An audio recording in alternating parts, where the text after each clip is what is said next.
Merci de faire confiance au journal de la ville, mesdames et messieurs. Voici le sommaire. Retenu à la source sur les salaires des enseignants, le ministre de l'EPST, Tony Mwaba, demande à son homologue de la justice et garde-sceaux d'ouvrir les enquêtes contre les responsables concernés. Célébration ce 16 juin de la journée de l'enfant africain, une journée célébrée dans un contexte de la Covid-19. C'est tout pour le sommaire. Mesdames et messieurs, encore une fois, bienvenue dans ce journal. Après 2 semaines de travaux, la commission chargée d'évaluer les opérations de la paie des enseignants dans les territoires à accès difficile a remis officiellement ce mercredi 16 juin au ministre de l'EPST, le professeur Tony Mwaba Kazadi, les conclusions de ces travaux. Selon Jean-Louis Kayembe, président de la commission de suivi et paye des agents et fonctionnaires de l'État, plusieurs propositions ont été faites au ministre Tony Mwaba, notamment le fait d'envisager des sanctions dans l'avenir pour ceux qui procèdent à la paie des enseignants en se basant sur des listes fictives. Il a été porté à la connaissance aussi de la plénière de la commission que Caritas, dans certains endroits, a effectué la paie, non pas sur base des listings qui sont produits par la direction de la paie, donc par le gouvernement, mais ses propres listings. Et donc nous avons essayé de trouver une solution également par rapport à ça, que nous avons également envisagé des sanctions cette fois-ci pour des opérateurs de paie qui n'auront pas à s'acquitter convenablement de leurs obligations. Une satisfaction pour la présidente du caucus des députés nationaux du Kasaï qui a pris part active aux travaux de cette commission. Anne-Marie Mbilambangou remercie le ministre de l'EPST pour avoir été attentif aux doléances des élus. Nous sommes vraiment satisfaits. Nous voulons profiter de ces micros pour dire officiellement merci au ministre pour avoir été attentif à nos doléances. Alors nos doléances ont permis à ce qu'il mette en place une commission ad hoc qui a examiné tous les détails, qui a examiné toutes les possibilités de pouvoir résoudre l'épineux problème de paiement en retard de nos enseignants. Pour sa part, le ministre de l'EPST, Tony Mwaba, a remercié les membres de la commission pour le travail abattu. Il a souligné que l'étape qui reste à faire est la mise en œuvre de toutes les propositions. Et une commission restreinte sera mise en place pour le suivi de toutes les recommandations, a-t-il martelé.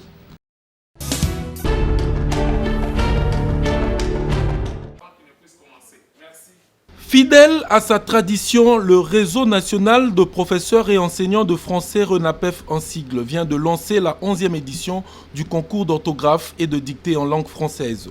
C'est dans un contexte particulier lié à la pandémie à coronavirus que plusieurs écoles venues de différents coins de la capitale devront compétir. Eh bien, nous avons organisé ce concours dans un contexte très particulier de la pandémie au coronavirus, comme on peut vraiment l'imaginer.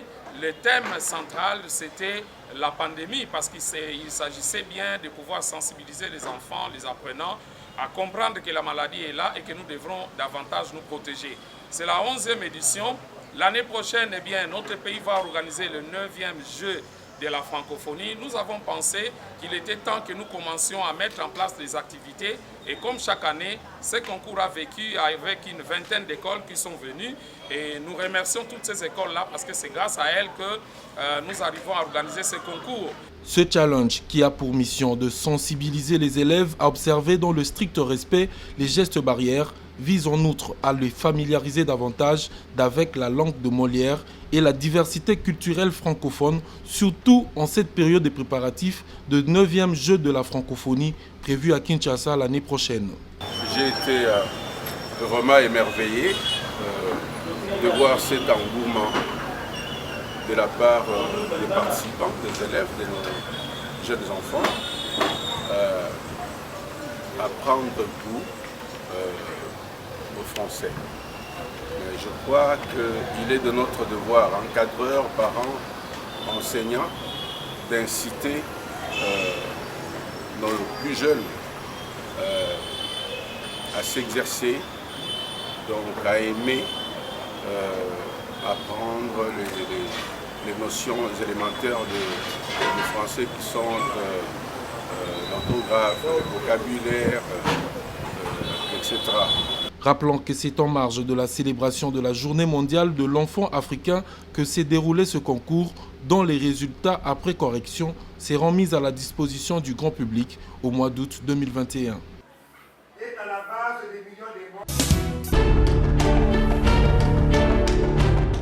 Clôture ce mercredi 16 juin de la première édition de la campagne pour l'éthique, les bonnes manières et le respect des engagements. La cérémonie s'est déroulée en présence des préfets des différentes écoles, des encadreurs culturels et des parents. Une cérémonie qui a coïncidé avec la journée de l'enfant africain. Organisée par le Bureau d'action d'éveil culturel à l'éducation BAC en partenariat avec la paroisse Saint-Augustin d'Elemba, cette campagne a permis aux élèves de l'école Émergence du Collège Sainte Trinité, de l'Institut Motei, lycée Molende et de l'Institut Zebi d'intérioriser en eux les notions de bonne manière et c'est grâce aux encadreurs culturels et au BAC. Une campagne saluée par le préfet du Collège Sainte Trinité, Jean-Marie Koussoukila Maïka. L'école a comme premier objectif l'apprentissage aux bonnes manières. C'est ainsi qu'à travers cette campagne de bonnes manières, nous sommes très heureux que cela puisse continuer. Et les promoteurs du BAC, Jean-Marie Tantoumé, se frottent les mains pour avoir accompli sa mission. Cette rencontre est la première édition. Les autres suivront le plus tôt possible. Grâce à tous ceux que nous avons contactés, nous espérons que les ministères de l'EPST, l'UNESCO, l'UNICEF et autres partenaires éducatifs interviendront très prochainement. Si les Sud-Africains avaient lutté contre l'apartheid, les enfants congolais sont appelés à lutter contre les antivaleurs afin que le Congo de demain soit meilleur que le Congo d'aujourd'hui. Poèmes, scénettes et chants ont été déclamés par les élèves à l'occasion. Plusieurs prix ont été remis aux meilleurs élèves finalistes qui se sont distingués tout au long de cette campagne par les BAC pour les encourager. Cahiers, bics, boîtes mathématicales, trousses et téléphones. Et leurs encadreurs ont également reçu des téléphones et des lave-mains pour lutter contre la troisième vague de la Covid-19. Tout est bien qui finit bien, c'est par cette chanson d'ensemble que s'est clôturée cette première édition.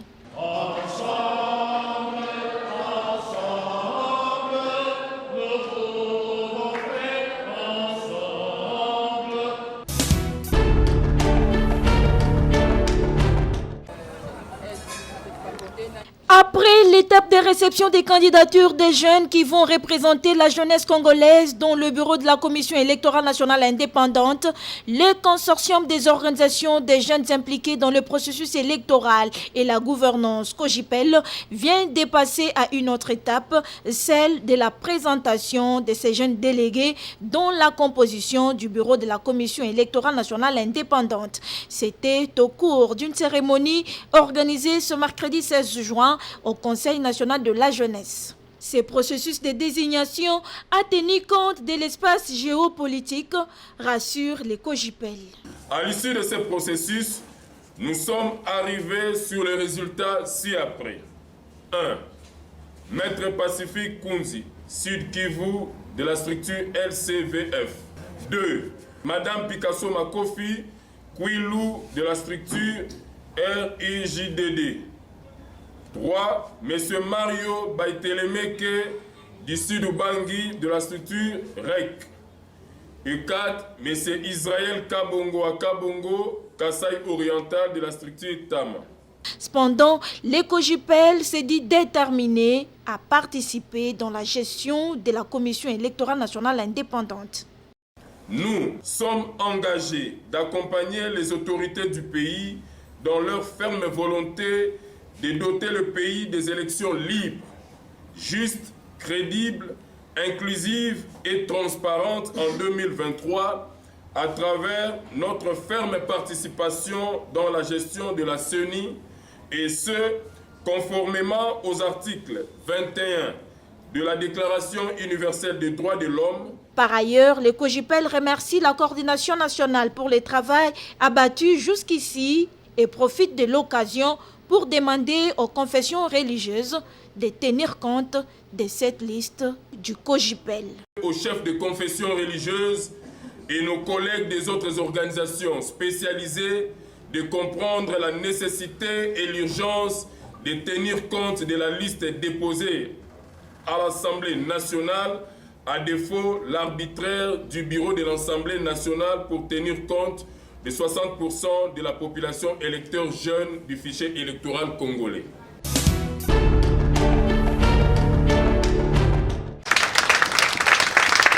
Dans le cadre de la continuité de la campagne pour l'acquisition et le placement de compteurs après paiement, une délégation de la SNEL est descendue sur terrain le mardi 15 juin, précisément au centre de vente et services centre de Kinshasa à Ngiri pour sensibiliser les staffs, dirigeants et différents agents au bien fondé du nouveau système de la SNEL pour qu'à leur tour, ils en soient des ambassadeurs valables auprès de la population.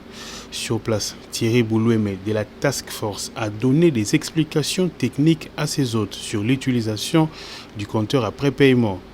Pour Bienvenue Mouniango, directrice de marketing de la SNEL, il était important d'outiller ces agents pour qu'à leur tour, ils sensibilisent la population.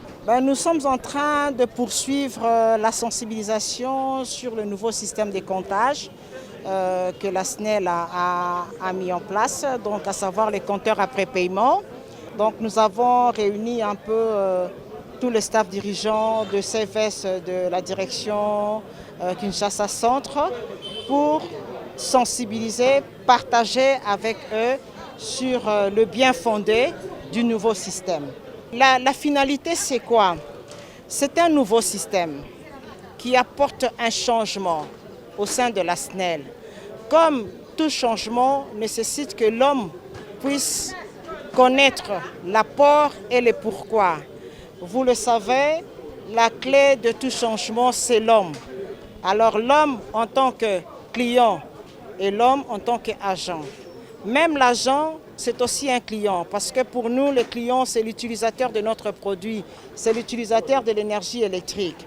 Alors, nous sommes venus les associer à la direction de marketing pour qu'à leur tour aussi, ils sensibilisent les clients, les proches, la famille, tout le monde. Comme ça, nous allons couvrir toute l'étendue de la République, parce que à seule la direction de marketing, nous ne saurons pas rattraper la vitesse de placement de compteurs. Là, je suis convaincu et j'affirme que les agents aujourd'hui sont à hauteur de sensibiliser, d'apporter de l'éclairage auprès de notre clientèle. Après cette étape, l'équipe se dirigera à Mongafula, à Bumbu ainsi que dans la partie sud de la ville au CV Sud, toujours dans la même optique.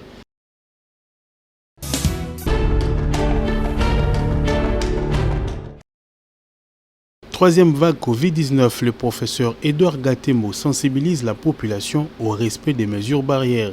Il salue par ailleurs les mesures prises par les chefs de l'État et exhorte la population congolaise à respecter ces mesures. Je pense que le gouvernement a raison de prendre des mesures, mais je demande à la population de respecter ces mesures-là, parce que nous avons une population très compliquée qui n'arrive pas à respecter correctement les mesures. Et vous savez, en Europe, nous voulons imiter les Européens. En Europe, vous payez tout, hein. Même par exemple quand il y a des mesures comme ça, vous n'obéissez pas, vous payez des amendes et les amendes entrent dans la caisse de l'État. Mais ici, chez nous, les gens n'obéissent pas. J'ai dit, même ici, j'ai dit aux gens, porter des masques et des ça, ils ne comprennent pas. Même la saleté, tout ça, ils ne comprennent pas. Donc nous devons vraiment insister. Et ici, il faut vraiment que le gouvernement se montre extrêmement sévère. Le gouvernement, en fait, c'est qui? C'est le peuple. C'est le peuple qui doit être sévère. Nous devons avoir la conscience de protéger notre pays. De protéger notre pays, nous devons avoir la conscience du patriotisme. Si nous aimons notre pays, nous allons tout faire pour que ce corona ne puisse pas faire des dégâts et que les gens se respectent. Le gouvernement nous demande de respecter les mesures barrières, nous devons les respecter. Ne vous fatiguez pas, ça ne coûte absolument rien. J'ai vu en Galiema, il y avait des gens qui avaient le corona, la maladie, il y avait des pavillons de maladies et il y a des gens qui ont vacciné en Galiema. Donc ce sont des réalités. Non médecin, d'abord, Mouyebe, c'est qui? C'est un Congolais. Quel intérêt aurait Mouyebe à mentir? au moment où c'est une réalité, tout le monde voit, vous voyez tout ça. Et il y a même des gens qui meurent ici. Donc soyons sérieux. Suite aux rumeurs qui circulent dans la commune de Lancélé, précisément au quartier Ngamaba, sur la vente illicite des terres, Trésor Makilan Dali, chef du quartier Ngamaba adjoint, s'inscrit en faux et éclaircit l'opinion. Depuis que Nganaye, Nakutaka déjà Mboka implanté d'activité, Nakuti déjà fonctionnement ezali Mboka déjà en habitation, Bato Bazali. Nakuta déjà venir un peu baptisé, numéro déjà ezali déjà. Bon, na évité vis-à-vis si plan administratif ce qui a venu Nakuta baptiser ce qui a changer en commun. Selon plan administratif ezalakati. En tant que chargé de l'administration de l'État, à son arrivée dans ces quartiers, il a trouvé certains endroits déjà vendus sans documents conformes, d'où son implication pour épargner son quartier à des conflits et remettre les propriétaires dans leurs droits. Nakuta déjà illégalité salement. Bon, na zoakita ya koluka kosala arrangement administratif. Ezana ba citation monsieur ezana capacité na ngaite ezana ba service relais il faut comment sur place net ba service urbanisme et défendre. Nazalaki na dossier moko ya avenue. Eza ba avenue moko principal eza déjà urbanisé sika habitation ezali. Nakutaka yango déjà vendi. Bon citation bateka yango rapport na yebiti. Selon chef né Moutoaza chef premier chef d'identité né appelle ça qui droit ya koluka pour installer mutu na place wana ndenga zaki impliqué na kendaki tina niveau IP crime tant on a comment qui kuna na justifier na qui des droits batali ba raison zaki valable ndenge l'état kitaki ngaki na zaki concerné. Que tous les gens qui marchandent avec son nom pour dire qu'il est impliqué dans la vente abusive des terres au quartier Ngamaba puisse brandir de preuves. Ceux qui mutu oyo azo chate comme on a que ngana za concerné. Ya ba vente illicite ou bien côté ka ba avenue non conformément à la loi. Ba pièce ezali aya asala implication atia pièce par pièce parce que moi j'ai des pièces où ils sont claires.